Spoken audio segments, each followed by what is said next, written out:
Hello, I'm Pastor Bob, Calvary on the Fly, and as you can look behind us here, you get a view of the Smoky Mountains, and it's so awesome and beautiful just to think that God made this for us.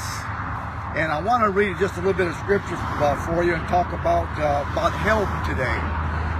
In Psalms 121, it says, I'll lift my eyes unto the hills from whence cometh my help. My help cometh from the Lord which made heaven and the earth.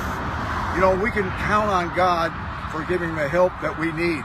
You know, if you ever bought something in a box and it had instructions in it, and you opened it up and you said, well, I don't need the instructions, and you throw it away and you start putting it together, and all of a sudden you got nuts and screws and bolts and everything loose from it, and then you look at it and say, well, that's not what it's supposed to look like.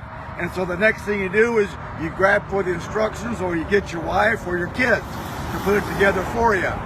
And that's how it is, I think, with our help sometimes. Our directions are right here in the Word of God. And sometimes I think that we get ourselves in a little bit of trouble for not realizing where our help cometh from. David knew where his help cometh from. You know what? There's no harm in asking for help. Sometimes I think we need to humble ourselves and recognize that we need that help. And I believe that a lot of times, instead of asking for help, we'll say, no, God, I got this. It's going to be all right. And it doesn't end all right. So I want to encourage you, help comes from so many ways. Number one, it comes from God. And number two, it comes from other people. Don't be afraid to ask for help, but ask for wise help. And not only that, be a help to other people at the same time. Help comes in all things, spiritual, physical, whatever they are.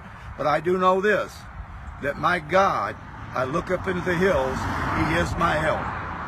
Goodbye. Thank you. We'll see you later.